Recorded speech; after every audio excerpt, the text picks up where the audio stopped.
Dukungan kecil dari kalian sangat berarti bagi kami untuk terus menghadirkan kisah-kisah nyata penuh hikmah dan makna. Pernahkah kamu mendengar kisah nyata seorang pembantu rumah tangga Indonesia di negeri Arab yang akhirnya dinikahi pria kaya raya? Apakah cinta bisa tumbuh dari ruang kerja yang penuh peluh dan air mata? Dan bagaimana mungkin seorang gadis desa dari keluarga sangat sederhana akhirnya hidup dalam kemewahan yang tak pernah ia bayangkan? Namaku Dita. Aku lahir dan tumbuh besar di sebuah desa kecil yang bahkan peta pun mungkin tak terlalu mengenalnya. Ayahku seorang buruh tani. Beliau menghabiskan hari-harinya di bawah terik matahari, mencangkul dan memanen hasil bumi yang bukan miliknya. Sementara ibuku bekerja sebagai pembantu rumah tangga di kota sebelah. Setiap hari ia menempuh perjalanan jauh hanya untuk menyapu, mencuci, dan membersihkan rumah orang. Sejak kecil aku terbiasa hidup dalam kekurangan.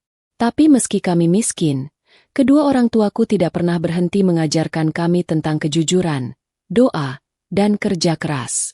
Aku tahu, dalam rumah kami yang berdinding papan dan berlantaikan tanah, ada cinta yang tak bisa diukur dengan harta. Aku menyelesaikan sekolahku dengan susah payah. Bukan karena aku malas, tapi karena kadang aku harus absen demi membantu ibu atau menunggu giliran memakai satu-satunya sepatu yang kami punya. Setelah lulus SMA, aku menghadapi kenyataan. Kami tidak punya uang untuk kuliah. Bahkan untuk makan sehari-hari pun, ayah harus berhutang ke warung tetangga. Saat itu aku sadar, kalau aku ingin memutus rantai kemiskinan ini, aku harus berbuat sesuatu. Maka aku ambil keputusan besar. Aku ingin menjadi tenaga kerja wanita di luar negeri. Walaupun dalam hatiku, aku takut. Takut gagal. Takut disakiti. Tapi lebih takut lagi melihat ibu dan ayah semakin menua dalam kelelahan. Dengan tekad yang menggumpal di dada, aku mendaftarkan diri ke sebuah penyalur kerja luar negeri. Namun, untuk sekadar berangkat pelatihan, aku harus meminjam banyak hal dari tetangga. Mukena pinjam.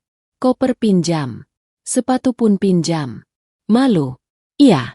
Tapi aku tutup semua rasa malu itu dengan harapan bahwa suatu hari, aku bisa membalas semuanya. Setelah melalui pelatihan dan proses yang panjang, akhirnya aku resmi diberangkatkan ke Arab Saudi sebagai pembantu rumah tangga. Saat pesawat lepas landas, aku hanya bisa menangis dalam diam. Aku tinggalkan tanah kelahiranku, orang tuaku, dan semua yang ku kenal, demi masa depan yang belum tentu jelas. Aku tak tahu apa yang menantiku di negeri orang. Tapi aku tahu satu hal, aku pergi bukan untuk mencari kemewahan. Aku pergi untuk mereka. Untuk ayah dan ibu yang tak pernah berhenti berdoa untukku di sepertiga malam mereka yang dingin. Disinilah perjalananku dimulai. Di negeri asing, dengan bahasa yang tak kupahami, dan budaya yang berbeda jauh dari desaku. Tapi aku bersumpah dalam hati, aku akan bertahan, apapun yang terjadi. Hari-hari pertamaku di Arab Saudi terasa seperti mimpi buruk yang panjang. Aku bekerja di sebuah rumah besar milik keluarga Arab yang terpandang. Rumahnya indah, penuh marmer dan lampu gantung kristal. Tapi keindahan itu tidak membuatku merasa nyaman. Justru terasa seperti sangkar emas yang penuh tekanan. Aku bangun sebelum azan subuh dan baru tidur setelah seluruh rumah benar-benar tenang. Tidak ada waktu untuk bersantai, apalagi untuk mengeluh. Di tanganku, segala urusan rumah tangga harus selesai dengan cepat dan rapi. Salah sedikit saja, bisa berujung pada bentakan. Majikanku, seorang pria Arab parubaya yang terlihat tegas dan jarang berbicara, jarang sekali memandangku. Semua perintah disampaikan lewat istri atau anak-anaknya. Tapi aku tidak keberatan. Aku tidak datang ke sini untuk dihormati. Aku datang untuk bekerja. Yang paling membuatku rindu adalah suara ibu yang biasanya membangunkanku dengan lembut. Kini, aku dibangunkan bukan oleh suara kasih, tapi oleh alarm dan tanggung jawab yang berat. Saat malam tiba dan tubuhku hampir roboh, aku menatap langit-langit kamar kecilku sambil berbisik lirih. Ya Allah, kuatkan aku. Setiap kali gajiku terima, langsung kukirimkan ke kampung. Untuk membayar hutang, untuk kebutuhan adik-adikku, dan sesekali untuk membeli obat bagi ayah yang sering mengeluh sakit pinggang. Aku jarang membeli apapun untuk diriku sendiri. Bahkan ketika para pembantu lain membeli ponsel atau pakaian, aku menahan diri. Dalam hatiku, yang terpenting adalah orang tuaku tidak kelaparan. Tahun demi tahun berlalu. Tanpa terasa, aku sudah 4 tahun berada di rumah itu. Banyak hal berubah. Anak-anak majikanku mulai menyapaku dengan lebih ramah. Istri majikanku pun tak lagi terlalu kaku. Entah sejak kapan, majikan laki-lakiku mulai sering memperhatikanku. Awalnya aku menganggap itu hal biasa. Tapi lama-lama, aku merasa ada yang berbeda. Ia mulai menyapaku langsung. Kadang menanyakan kabarku. Bahkan suatu hari, ia membawakanku makanan ringan khas Arab dan mengatakan bahwa aku telah bekerja dengan sangat baik. Aku kaget. Ucapan semacam itu sangat langka datang dari seorang pria Arab terhadap pembantunya. Hari demi hari, sikapnya semakin hangat. Ia mulai sering terlibat percakapan singkat denganku. Aku tak pernah membalas dengan akrab. Aku tahu posisi dan batasanku. Tapi, diam-diam aku mulai merasa gugup setiap kali dia berada di dekatku. Bukan karena cinta, tapi karena aku takut. Takut akan ada badai besar setelah angin sepoi itu. Dan benar saja. Suatu malam, ia memintaku untuk duduk sebentar di taman belakang rumah. Dengan nada tenang tapi serius, ia berkata sesuatu yang membuatku nyaris tak bisa bernapas. Aku ingin menikahimu. Aku terdiam. Dunia seolah berhenti berputar. Aku memandangi wajahnya, mencari tanda-tanda bahwa ini hanya lelucon. Tapi tidak, tatapannya serius. Bahkan sangat tulus. Denganmu, aku melihat keikhlasan yang langka. Aku tak pernah melihat wanita setabah dan sekuat dirimu, katanya lagi. Aku hanya bisa menunduk. Kepalaku penuh kebingungan. Aku tak pernah membayangkan akan dinikahi seorang pria Arab yang terpandang. Aku hanyalah seorang pembantu. Gadis kampung dari keluarga sederhana. Apa yang membuatnya yakin memilihku? Hatiku kacau. Aku ingin menolak. Tapi aku juga ingin bertanya. Apakah ini jalan yang Allah berikan? Jalan yang selama ini kusebut dalam doa malam? Malam itu aku tidak tidur. Kata-katanya masih terngiang di kepalaku. Ia ingin menikahiku. Bukan sebagai simpanan. Bukan sebagai istri kedua yang disembunyikan. Tapi istri yang sah. Yang diakui. Yang dihormati. Aku menangis pelan di atas sajadah. Ya Allah, ini cobaan atau rahmat? Hatiku benar-benar dilanda badai. Aku tidak tahu harus bersyukur atau takut. Aku tahu banyak kisah tentang perempuan Indonesia yang dinikahi oleh pria asing hanya untuk ditinggalkan setelahnya. Aku takut menjadi bagian dari cerita itu. Tapi yang paling membebaniku adalah keluargaku. Aku datang ke negeri ini bukan untuk mencari cinta. Aku datang untuk mereka. Kalau aku menolak lamaran ini, hidupku mungkin tetap begini. Tapi kalau aku menerimanya, mungkinkah ini jadi jalan takdir dari Allah untuk memperbaiki hidup kami? Beberapa hari aku minta waktu untuk berpikir. Majikanku tidak mendesak. Ia memberiku ruang untuk menimbang. Selama itu, aku menelepon ibu. Aku ceritakan semuanya dengan suara bergetar. Ibu terdiam lama di ujung telepon. Lalu suaranya keluar pelan, nyaris seperti bisikan. Nak, jangan pikirkan kami. Pilihlah jalan yang terbaik menurutmu. Tapi kalau kamu yakin dia serius dan memperlakukanmu dengan baik, maka lanjutkan. Itu kata-kata yang mendorongku pada keputusan besar dalam hidupku. Aku mengangguk di hadapan pria itu beberapa hari kemudian. Ia tersenyum, dan langsung mengatur semuanya secara resmi. Pernikahan kami digelar secara syar'i, sederhana namun hikmat. Tak ada pesta besar. Tak ada tamu ribuan. Hanya beberapa orang keluarga dekat dan saksi nikah yang hadir. Setelah menikah, aku tidak lagi bekerja sebagai pembantu. Tapi anehnya, aku tetap merasa seperti pekerja. Aku masih bangun lebih awal, masih membantu membereskan rumah. Meski kini sudah jadi milikku juga, tubuhku belum terbiasa dimanja. Dia memperlakukanku dengan penuh hormat. Ia tidak pernah menyebut masa laluku. Bahkan saat keluarganya tahu aku berasal dari Indonesia dan dulunya pembantu, dia tetap berdiri di pihakku. Itulah momen ketika aku mulai yakin bahwa mungkin ini bukan jebakan, tapi jawaban. Aku resmi menjadi istri dari pria terpandang di Riyadh. Aku mengenakan abaya yang lebih elegan. Aku ikut dalam pertemuan keluarga besar. Tapi satu hal tak pernah berubah. Aku masih Dita. Gadis desa yang rindu suara adzan dari masjid kecil di kampungku. Gadis yang rindu senyum ibu saat melihatku pulang membawa oleh-oleh dari kota. Dan tak lama setelah itu, aku merasakan sesuatu yang berbeda dalam tubuhku. Mudah lelah, mual setiap pagi, sering menangis tanpa sebab. Hingga dokter memastikan aku hamil. Tangisku pecah saat mendengar detak jantung kecil itu dalam perutku. Rasanya seperti keajaiban. Aku dulu datang ke negeri ini dengan membawa pinjaman. Kini, aku akan menjadi seorang ibu. Dalam pelukannya, aku tahu, perjuanganku belum selesai. Tapi kini, aku tak lagi berjalan sendiri. Hari-hari setelah aku dinyatakan hamil, segalanya berubah. Tubuhku melemah, tapi hatiku justru semakin kuat. Ada kehidupan yang tumbuh di dalam diriku. Darah dagingku.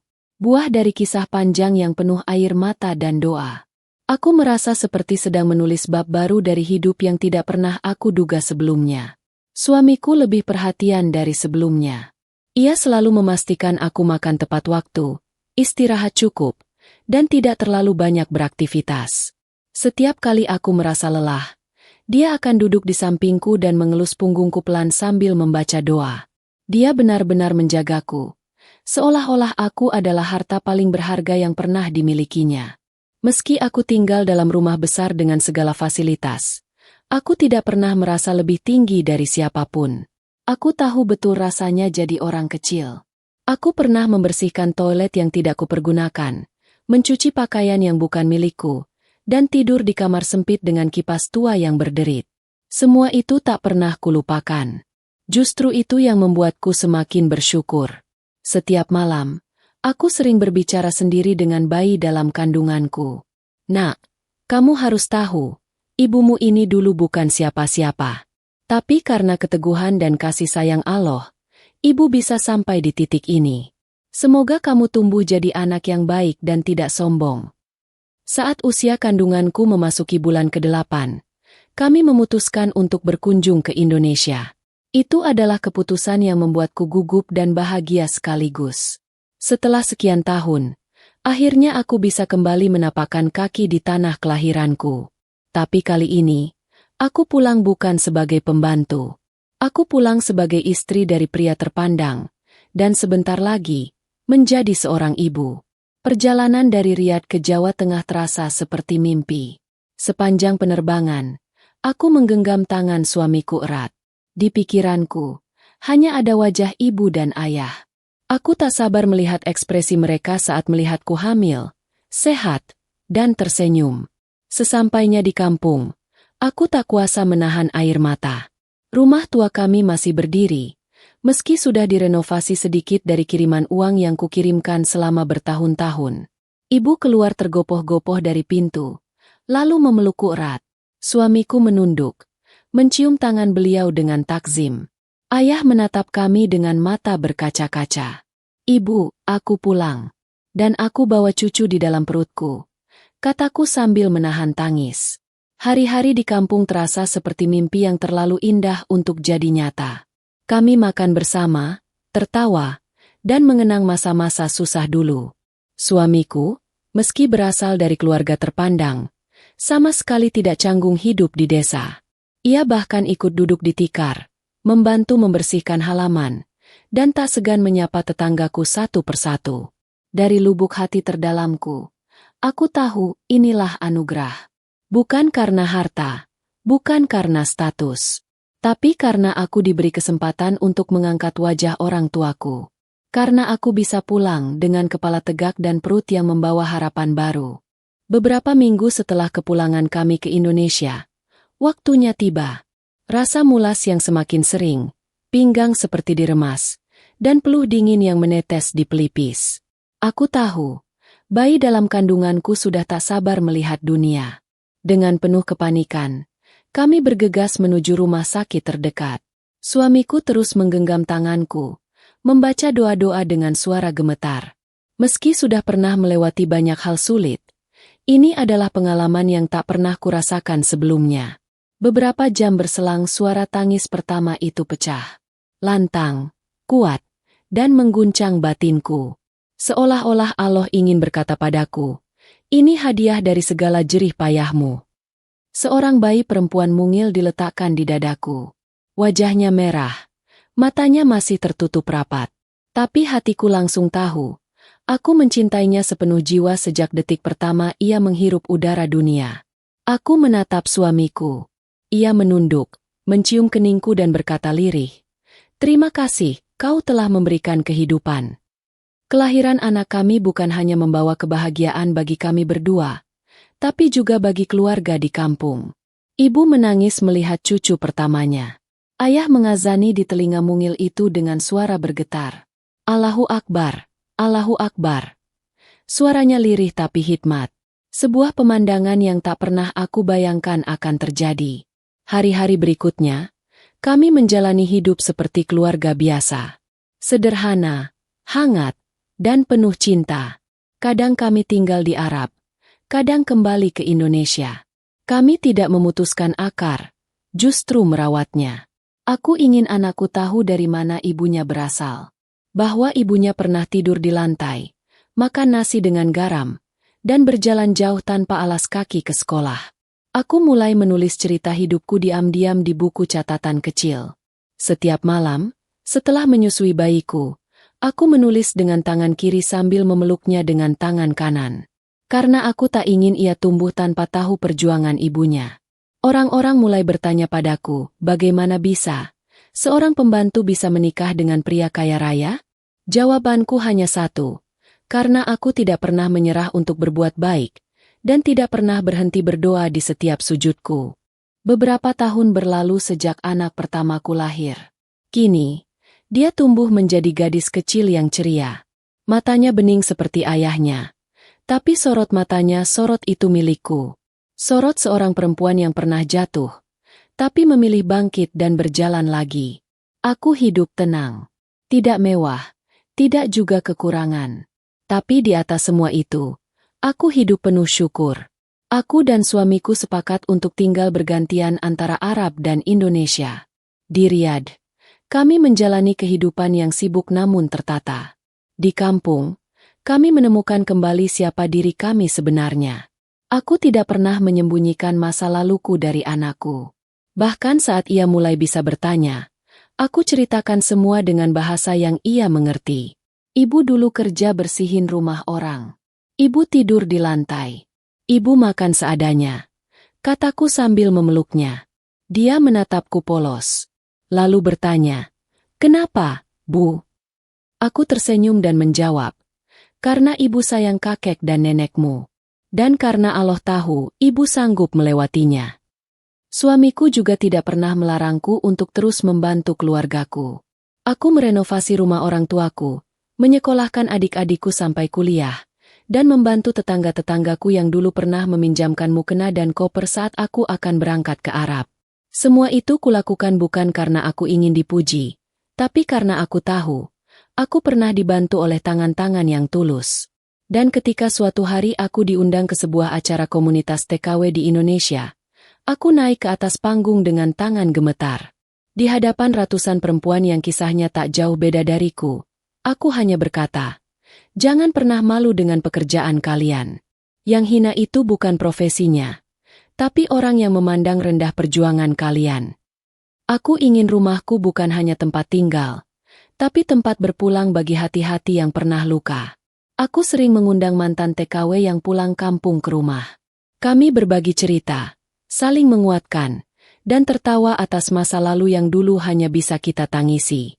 Banyak dari mereka bilang, "Dita, kamu beruntung." Tapi aku selalu menjawab, keberuntungan itu datang saat kamu tidak menyerah, bahkan ketika semua terasa mustahil. Hidupku memang berubah, tapi aku tidak. Aku masih Dita. Anak dari ibu yang menjadi pembantu, dan ayah yang memanggul cangkul di ladang. Dan kini, aku menjadi jembatan antara mimpi dan kenyataan, antara luka dan harapan. Pagi itu, aku duduk di beranda rumah orang tuaku. Angin kampung berembus pelan, membawa bau tanah basah dan suara ayam dari kejauhan. Di pangkuanku, anakku tertidur, sementara ibuku duduk tak jauh dariku, mengupas singkong dengan tangan tuanya yang penuh cerita. Aku memandangi wajah ibu dengan perasaan yang sulit dijelaskan. Wanita itu adalah alasan aku bisa berdiri hari ini. Bukan karena ia kuat, tapi karena ia tidak pernah menyerah untuk bertahan. Bahkan saat hidup hanya memberi kami sisa, ibu tetap menyuapiku dengan senyum. Ayah berjalan dari arah belakang rumah, membawa keranjang kecil berisi hasil kebun. Rambutnya memutih, punggungnya mulai membungkuk. Tapi langkahnya masih gagah di mataku. Ia menatapku dan tersenyum. Senyum yang dulu hanya kulihat sebentar-sebentar, karena terlalu sering ia menahan lelah dan lapar demi anak-anaknya.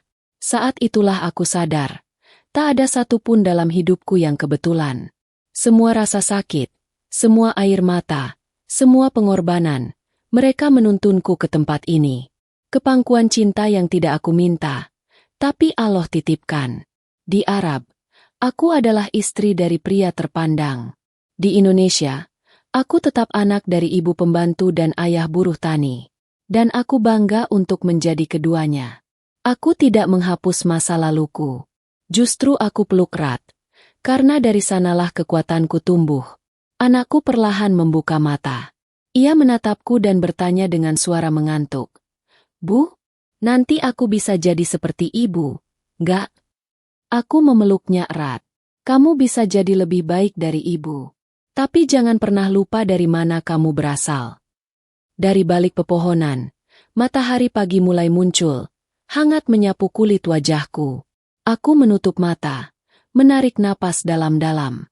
Di dalam hati, aku tahu, aku bukan kisah yang luar biasa. Aku hanya perempuan biasa. Tapi aku memilih untuk tidak menyerah. Dan itu cukup untuk mengubah segalanya. Aku adalah Dita. Bukan siapa-siapa. Tapi cukup untuk membahagiakan orang-orang yang kucinta.